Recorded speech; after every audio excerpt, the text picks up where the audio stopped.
व्यवस्था बना है।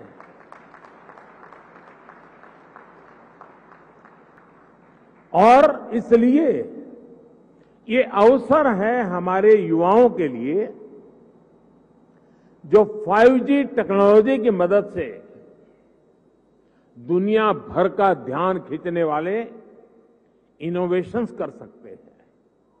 ये अवसर है हमारे एंटरप्रेन्योर्स के लिए जो 5G टेक्नोलॉजी का इस्तेमाल करते हुए अपना विस्तार कर सकते हैं। ये अवसर है भारत के सामान्य मानवी के लिए जो इस टेक्नोलॉजी का इस्तेमाल करते हुए अपनी स्किल्स को सुधार सकता है, अपस्किल्स कर सकता है, रीस्किल्स कर सकता है, अपने आइडियाज को सच्चाई में बदल सकता है।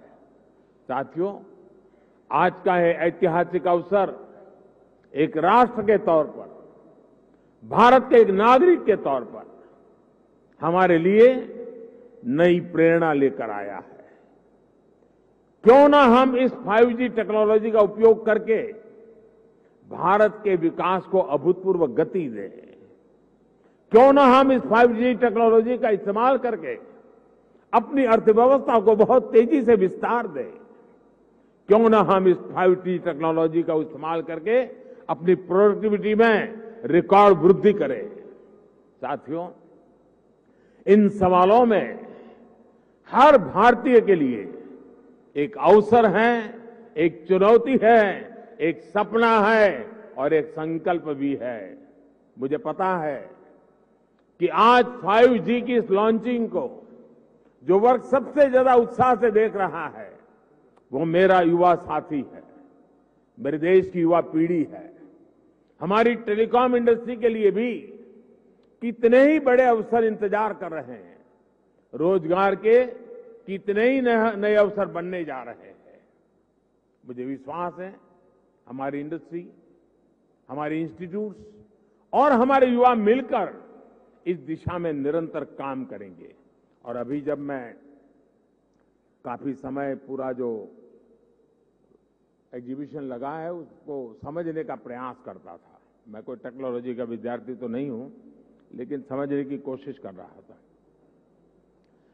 ये देख करके मुझे लगा है कि मैं सरकार में तो सूचना करने वाला हूं कि हमारी सरकार के सभी विभाग, उसके सारे अधिकारी जरा देखें कहां कहां इसका उपयोग हो सकता है, ताकि सरकार की नीतियों में भी इसका असर नजर आना चाहिए। मैं देश के स्टूडेंट्स को भी चाहूंगा कि 5 दिन तक ये एग्जीबिशन चलने वाला है।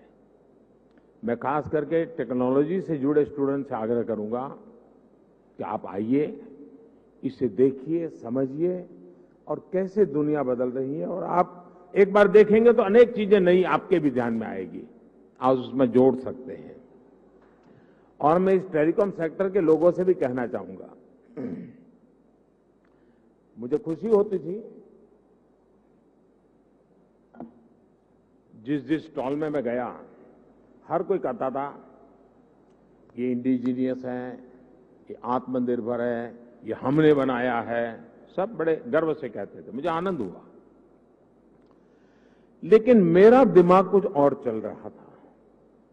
मैं ये सोच रहा था, जैसे कई प्रकार की कार आती हैं, हर एक की अपनी एक ब्रांड होती है, हर एक की अपनी विशेषता भी होती है, लेकिन उसमें जो स्पेयर पार्ट पहुंचाने वाले होते हैं वो एमएसएमई सेक्टर के होते हैं।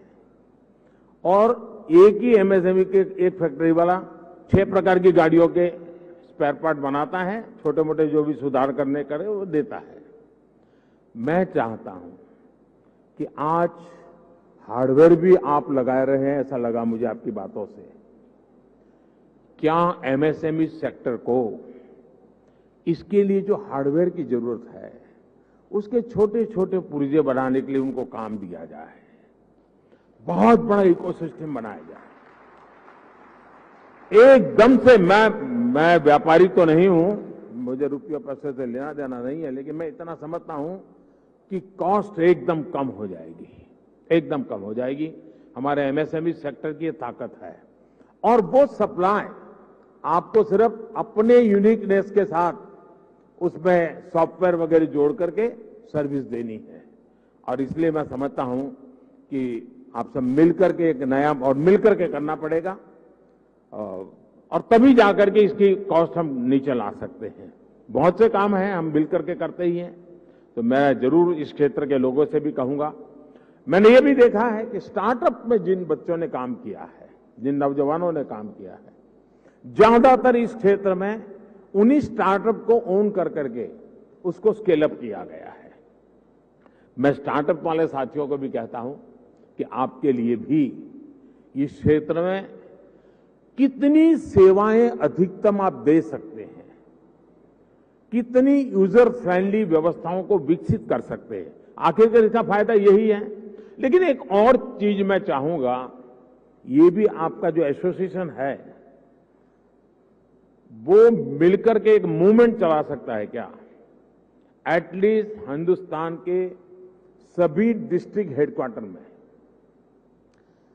ये 5G जीवन में कैसे उपयोगी हो सकता है, उसके लोगों को एजुकेट करने वाले एग्जीबिशन, उसकी व्यवस्था हो सकती है क्या?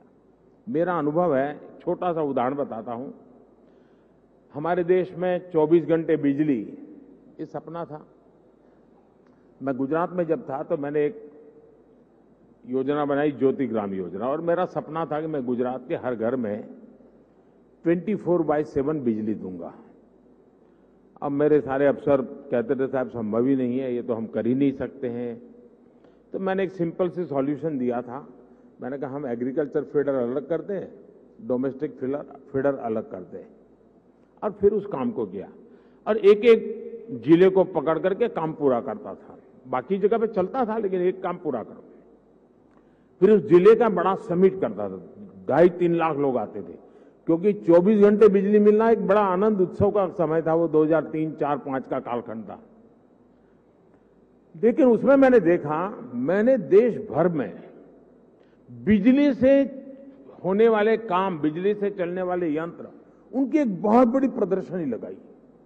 जब लोगों को क्या लगता है, बिजली आई है ना, रात को खाना खाने समय बिजली मिलेगी, बिजली आई मतलब टीवी देखने के लिए काम आ जाएगा। इसका कई प्रकार से उपयोग हो सकता है, उसका एजुकेशन भी जरूरी था। मैं ये 2003-5 के बीच की बात कर रहा हूं। और जब वो सारा एग्जीबिशन लगाया तो लोग, टेलर भी सोचने लगा मैं मेरा इक्विपमेंट ऐसे लगूंगा, कुम्हार भी सोचने लगा कि मैं ऐसे इलेक्ट्रिक व्हीकल लूंगा, माताएं बहनें भी लगी किचन में हमारे इलेक्ट्रिक वाले इतनी चीजें आ सकती हैं। यानी एक बहुत बड़ा मार्केट खड़ा हुआ। और बिजली का मल्टीपल यूटिलिटी जीवन के सामान्य जीवन में 5G भी उतना जल्दी, लोगों को लगेगा हाँ यार अब तो वीडियो बहुत जल्दी डाउनलोड हो जाता है, रील देखना है तो बहुत इंतजार नहीं करता है, फोन कट नहीं होता है, साफ सुथरी वीडियो कॉन्फ्रेंस हो सकती है, फोन कॉल हो सकता है। इतने से सीमित नहीं है, ये जीवन को बदलने वाली व्यवस्था के रूप में आ रहा है। और इसलिए मैं इस उद्योग जगत के मित्रों के एसोसिएशन को कहूंगा कि आप स्कूल, कॉलेज, यूनिवर्सिटी और हिंदुस्तान के हर डिस्ट्रिक्ट में जाकर के इसके कितने पहलू हैं, और आप देखिए वो लोग उसमें वैल्यू एडिशन करेंगे तो एक आपके लिए सेवा का काम भी हो जाएगा। और मैं चाहूंगा कि इस टेक्नोलॉजी जीवन में सिर्फ बातचीत करने के लिए या कुछ वीडियो देखने के लिए सीमित नहीं रहनी चाहिए, ये पूरी तरह एक क्रांति लाने के लिए उपयोग होना चाहिए। और हमें 130 करोड़ देशवासियों तक एक बार पहुंचना है, बाद में तो वो पहुंचा देगा, आप देख लीजिए, आपको टाइम नहीं लगेगा। अभी मैंने ड्रोन पॉलिसी अभी लाया था, आज कई खेतों में मैं देख रहा हूं वो ड्रोन से अपना दवाइयां छिड़काव का काम शुरू कर दिया, उन्होंने ड्रोन चलाना सीख दिया। और इसलिए मैं समझता हूं कि हमें इन व्यवस्थाओं की तरफ जाना चाहिए। और साथियों, आने वाले समय में देश निरंतर ऐसी टेक्नोलॉजीज का नेतृत्व करेगा जो भारत में जन्मेगी, जो भारत को ग्लोबल लीडर बनाएगी। इसी विश्वास के साथ आप सभी को मेरी बहुत बहुत शुभकामनाएं। एक बार फिर सभी देशवासियों को शक्ति उपासना के पावन पर्व पर शक्ति का एक बहुत बड़ा माध्यम 5G लॉन्च होने के लिए बहुत बहुत बधाई देता हूं। बहुत बहुत धन्यवाद।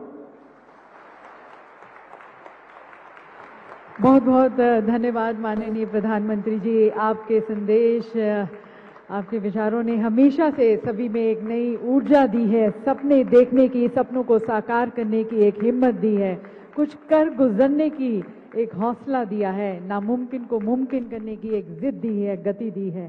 Thank you honourable prime minister sir for एक। તો આજે દેશમાં 5G યુગનો પ્રારંભ થયો છે। પીએમ મોદીએ 5G યુગનો પ્રારંભ શહેર કરતાં ગ્રામીણ વિસ્તારમાં ઇન્ટરનેટનો વધારે ઉપયોગ થાય છે તેવું પીએમ મોદીએ નિવેદન કર્યું। દેશમાં મોબાઈલનો ઉપયોગ કરનારની સંખ્યા વધી છે।